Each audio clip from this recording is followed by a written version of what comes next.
In the forests of Michigan, among the pioneers I encountered in 1831, I witnessed something that should have alarmed me then as much as it alarms me now. A community so devoted to equality that they viewed any distinction, of education, of manners, of achievement, with suspicion bordering on hostility. Here was democracy's most seductive promise becoming its most dangerous trap. Americans have always prided themselves on being the freest people on earth, yet I observed how their very passion for equality was slowly strangling the liberty they claimed to cherish. This is not a theoretical concern, it is democracy's central paradox, playing out in real time across your continent. The same egalitarian spirit that demolished aristocratic privilege threatens to demolish individual excellence, independent thought, and ultimately, freedom itself. What I witnessed in those early days of the American experiment has now matured into a phenomenon that every democratic society must confront. When does the pursuit of equality become the enemy of liberty? Chapter 1: The Egalitarian Revolution: How America Redefined Human Society. When I first set foot in Boston Harbor, I expected to find a society that had simply replaced kings with presidents. Instead, I discovered something far more radical, a civilization that had fundamentally reimagined the relationship between human beings.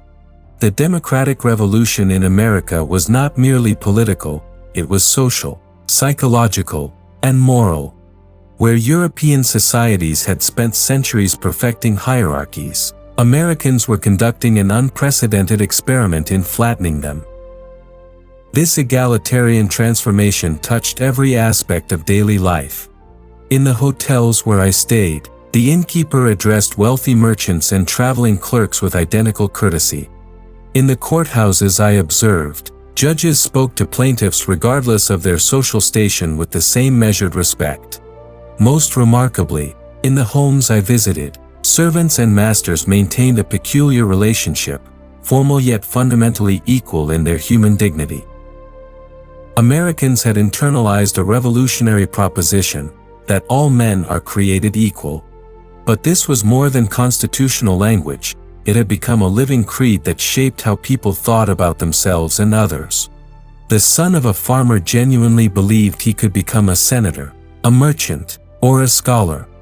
The daughter of a shopkeeper saw no inherent barrier to educating herself or expressing her opinions on matters of public concern. Yet even in those early observations, I detected the seeds of what would become democracy's greatest internal threat. This egalitarian passion was not content with equal opportunity, it increasingly demanded equal outcomes, equal recognition, equal status in all things. I watched as communities began to view intellectual superiority with suspicion, as if one person's excellence somehow diminished another's worth. The Americans I met in the 1830s possessed a restless energy, constantly moving, constantly achieving, constantly comparing themselves to their neighbors. But they also demonstrated an uncomfortable tendency to conform to majority opinion, to avoid standing out too dramatically from the common level.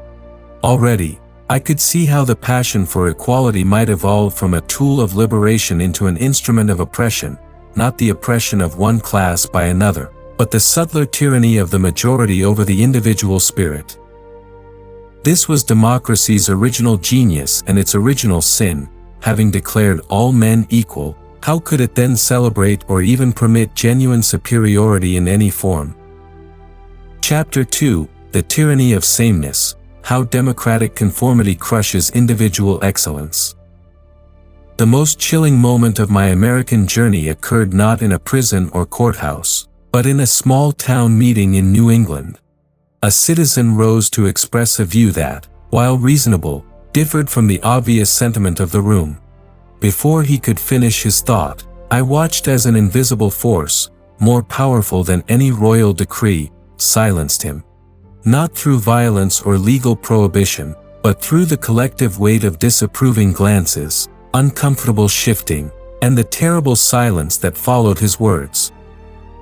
This was my first direct encounter with what I would later term the tyranny of the majority, a form of despotism more complete than any monarch could achieve. Under the old regime, A king might control your actions, but public opinion in America could control your very thoughts. The majoritarian principle, which in politics serves as democracy's foundation, becomes in social life its most dangerous weapon. I observed how this tyranny operates through seemingly innocent mechanisms. The power of public opinion in a democratic society becomes irresistible because it appears to emanate from the people themselves. When everyone around you shares the same view, when newspapers echo identical sentiments, when social approval depends on conformity to prevailing attitudes, the pressure to comply becomes overwhelming. The individual begins to doubt not just the wisdom of dissenting, but the right to dissent at all. Consider how this dynamic affects intellectual and moral development. In aristocratic societies, the very existence of different classes ensured a variety of perspectives. The nobleman, the merchant, the artisan each possessed distinct worldviews shaped by their circumstances. But in democratic America, the elimination of class distinctions paradoxically created a new uniformity of thought. When everyone considers themselves equal, they increasingly think they should think alike. I witnessed this phenomenon in American schools, where bright students learn to hide their abilities rather than appear superior to their classmates. I saw it in business, where entrepreneurs downplayed their success to avoid triggering resentment. Most disturbingly, I observed it in politics, where candidates discovered that appealing to the lowest common denominator was safer than challenging citizens to rise to higher standards. The American obsession with equality had created what I recognized as a new form of aristocracy, the aristocracy of public opinion. This new ruling class was more powerful than the old nobility because it claimed to represent the will of the people themselves. Who could resist a tyranny that spoke in the name of democracy itself? The result was a society that celebrated mediocrity, discouraged excellence, and gradually eroded the very diversity of thought and achievement that makes civilization dynamic and progressive. Chapter 3: The Disappearing Middle: How Civil Society Protects Individual Liberty. Walking through the towns of New England, I made a discovery that would fundamentally shape my understanding of democratic survival. Between the isolated individual and the overwhelming power of majority opinion stood a remarkable network of voluntary associations. These intermediate bodies, churches, clubs, societies, local committees, served as both schools of democracy and shields against democratic excess. In these associations, I witnessed democracy's saving grace. A citizen might find himself in the minority on national questions, but in his temperance society, his literary club, or his volunteer fire company, he could experience the dignity of leadership, the satisfaction of meaningful participation, and the protection of like-minded companions. These smaller communities provided what I came to understand as essential buffers against the tyranny of the whole. Americans possessed an almost instinctive understanding that liberty required practice. They formed associations for every conceivable purpose: to build schools, improve roads, care for the poor, advance moral causes, or simply to enjoy each other's company. Through this constant associational activity, citizens developed the habits of self-government that made democratic freedom possible. But I also observed how the health of these intermediate institutions directly correlated with the protection of individual liberty. In communities where associations flourished, citizens displayed greater independence of thought, more willingness to challenge prevailing opinion, and stronger resistance to conformist pressure. Where associations were weak or absent, individuals seemed more isolated, more susceptible to majority influence, and more likely to surrender their judgment to popular prejudice. The genius of American civil society lay in its voluntary character. Unlike the rigid corporations of the old regime, these associations formed spontaneously around shared interests and dissolved when their purpose was fulfilled. Citizens learned to cooperate without coercion, to lead without dominating, and to follow without servility. Most importantly, They experienced what it meant to belong to communities smaller than the nation but larger than the family. Consider how this principle applies to contemporary American challenges. When citizens engage actively in local organizations, whether parent-teacher associations, neighborhood groups, religious congregations, or professional societies, they develop immunities against mass manipulation. They learn to think critically, speak confidently, and act independently. They discover that democracy is not simply about voting every few years, but about the daily practice of self-governance. However, I must warn of what happens when this associational life weakens. Without these mediating institutions, individuals become atomized, isolated, and vulnerable. They lose the skills of democratic participation and the confidence that comes from meaningful community involvement. Most dangerously, they become more dependent on distant authorities and more susceptible to the influence of mass opinion. The vitality of American democracy depends not on its formal institutions alone, but on the rich network of civil society that connects citizens to each other and to the common good. Chapter 4: The Lonely Crowd: How Democratic Individualism Isolates Citizens. Perhaps no aspect of American society struck me as more paradoxical than the simultaneous celebration of individual freedom and the deep loneliness that seemed to pervade democratic life. Americans spoke constantly of their independence, their self-reliance, their personal liberty.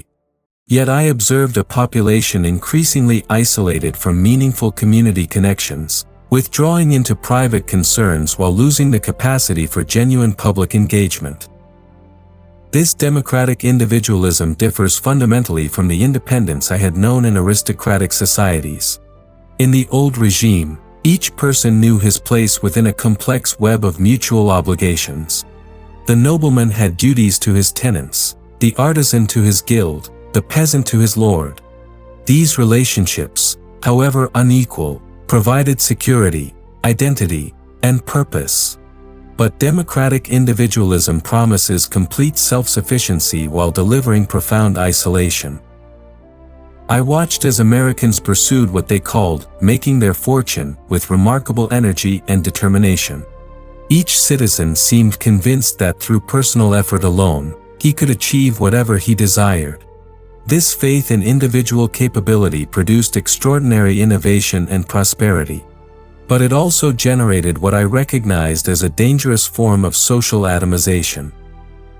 When every person becomes responsible for his own fate, when traditional communities dissolve in favor of voluntary associations, when geographic mobility replaces ancestral ties, the individual gains freedom but loses belonging.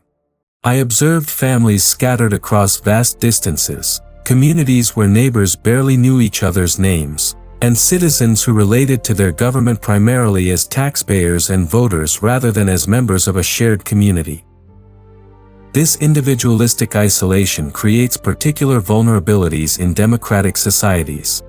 Citizens who lack strong community ties become more susceptible to manipulation by distant authorities or mass movements.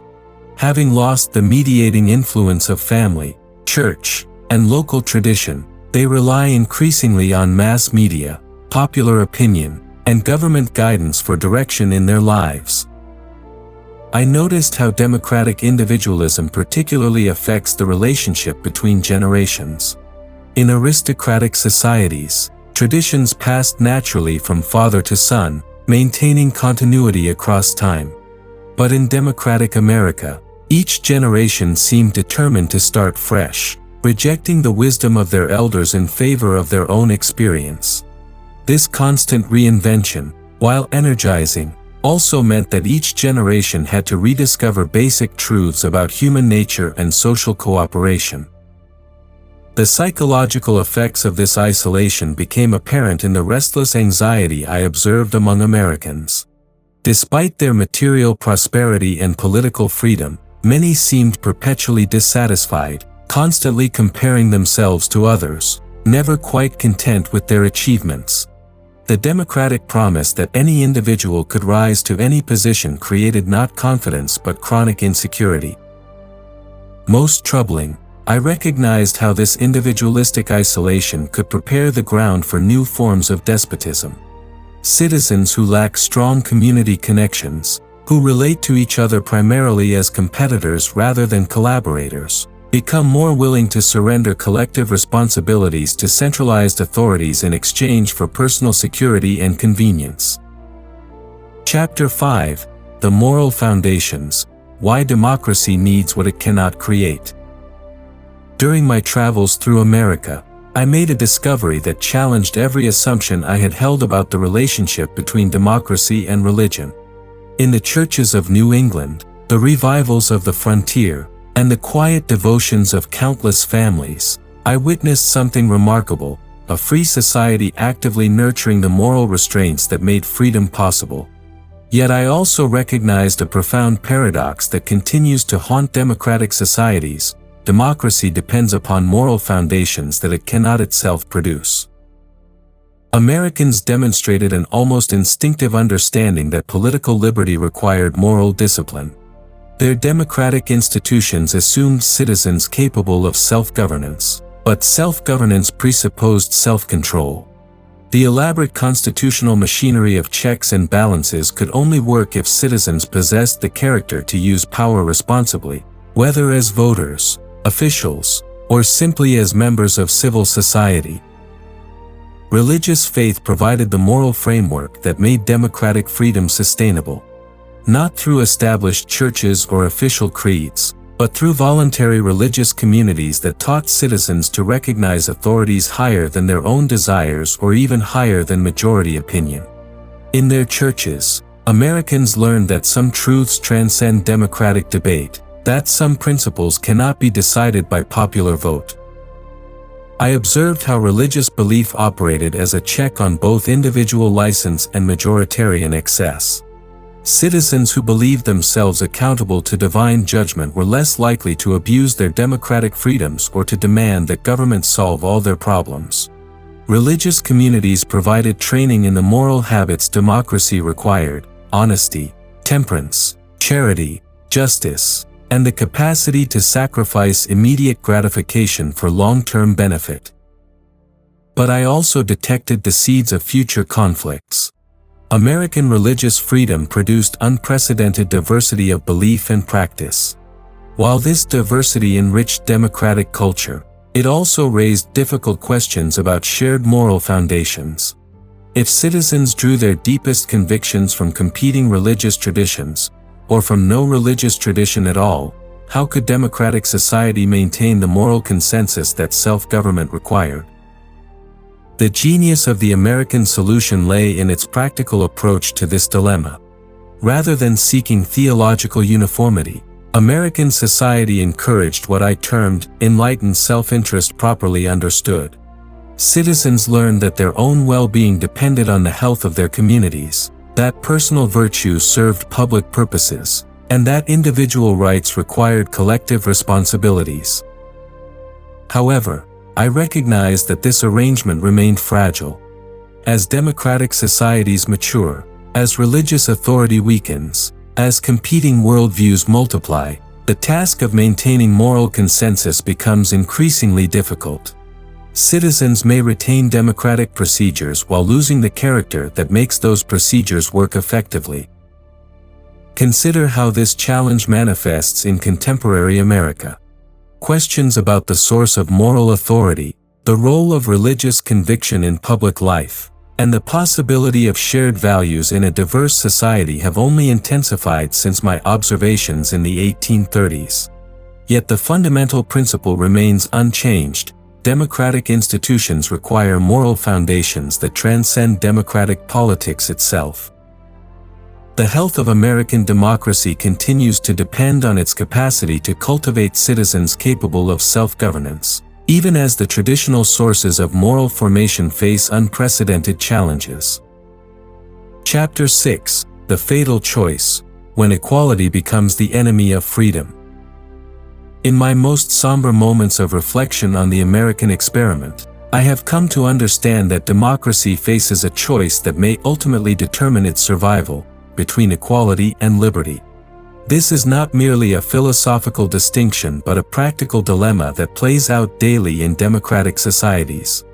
The very passion for equality that initially destroys artificial distinctions can evolve into a force that destroys genuine excellence, legitimate authority, and ultimately freedom itself.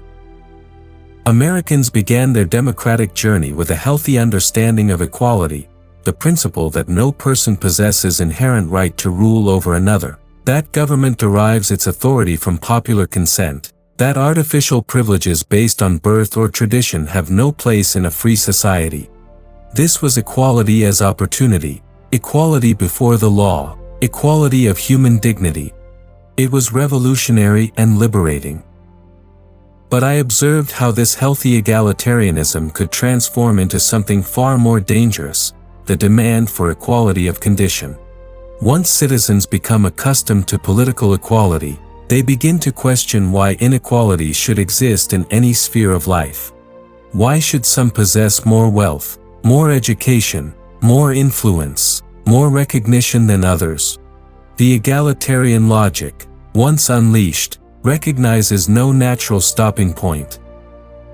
This transformation creates what I recognized as democracy's most insidious temptation. Citizens become willing to sacrifice essential freedoms in exchange for promises of greater equality. They may surrender economic liberty to ensure more equal distribution of wealth. They may accept restrictions on speech to prevent some voices from dominating others. They may even welcome expanded government power if it promises to reduce various forms of inequality. The tragedy lies in how this process unfolds gradually, through seemingly reasonable steps, each justified by democratic principles themselves. A society committed to equality finds it difficult to resist demands for ever greater equalization. Who can argue against making society more fair, more just, more equal? Yet each step in this direction requires expanded government power, reduced individual freedom, and diminished space for excellence and achievement. I witnessed this dynamic particularly in American attitudes toward wealth and success. While Americans celebrated opportunity and achievement in principle, they also displayed uncomfortable ambivalence toward those who achieved too much. The successful entrepreneur or scholar faced subtle pressure to downplay his accomplishments, to attribute his success to luck rather than merit, to demonstrate his fundamental similarity to his less successful neighbors. This egalitarian pressure affects not only economic success but intellectual and moral achievement as well. In a society committed to equality, claims to superior wisdom, virtue, or insight become suspect. The expert's knowledge, the leader's vision, the artist's creativity all face the leveling pressure of democratic opinion. Citizens may prefer comfortable mediocrity to the challenging excellence that human progress requires. The ultimate danger lies in what I termed democratic despotism, a form of government that maintains democratic forms while destroying democratic substance. Such a regime would promise equality, security, and comfort in exchange for the challenging responsibilities of self-governance. Citizens would retain the right to vote while surrendering the capacity for independent thought and action. This is equality's final victory over liberty, a society of equal citizens who are equally powerless, equally dependent, and equally unfree. Chapter 7: The American Test: Renewing Democracy in the Digital Age. As I observe America in the 21st century through the lens of democratic theory, I see my 19th century insights playing out with startling precision, amplified by technologies I could never have imagined. The fundamental tensions between equality and liberty, individualism and community, majority rule and minority rights that I identified in the 1830s have not disappeared, they have intensified in ways that test democracy's very survival. Consider how digital technology has transformed the dynamics of democratic opinion formation. The town meetings and voluntary associations that once provided training in democratic participation have given way to online communities that often reinforce rather than challenge existing beliefs. Citizens increasingly inhabit information bubbles that confirm their prejudices while isolating them from opposing viewpoints. The result is not greater democratic deliberation but more sophisticated forms of the conformist pressure I observed nearly 2 centuries ago. Social media platforms have created what I recognize as a new form of majority tyranny, one that operates with unprecedented speed and reach. A citizen who expresses an unpopular opinion can face instant, overwhelming social pressure from thousands of strangers. The mechanisms of democratic accountability that once operated within local communities, where people knew each other personally, now operate in an anonymous digital environment that encourages mob behavior while discouraging genuine deliberation. Yet technology has also democratized access to information and enabled new forms of civic participation. Citizens can organize around shared interests more easily than ever before, access unprecedented amounts of information about public issues, and communicate directly with their representatives. The same digital tools that threaten democratic culture also offer possibilities for renewing it. The challenge facing contemporary America is whether citizens can develop the moral and intellectual habits that digital democracy requires. This means learning to seek out diverse perspectives rather than retreating into comfortable echo chambers. It means practicing the patience and charity that genuine democratic deliberation demands. It means distinguishing between information and wisdom, between popular opinion and informed judgment. I observe with particular concern how digital culture has accelerated the atomization of American society. Citizens spend increasing amounts of time in virtual rather than physical communities, relating to screens rather than neighbors. The civil society institutions that once mediated between individual and state, churches, local organizations, face-to-face communities, continue to weaken, leaving citizens more isolated and more dependent on distant authorities for guidance and connection. The equality revolution that I witnessed in its infancy has reached new extremes in digital democracy. Social media promises that every voice can be heard equally, that every opinion deserves equal consideration, that expertise and experience confer no special authority.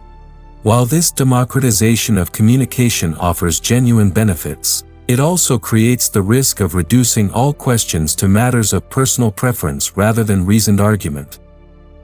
Perhaps most importantly, I see how the fundamental choice between equality and liberty continues to define American democracy's future. Will Americans choose the difficult path of maintaining freedom even when it produces uncomfortable inequalities? Or will they surrender essential liberties in exchange for promises of greater equality, security, and comfort?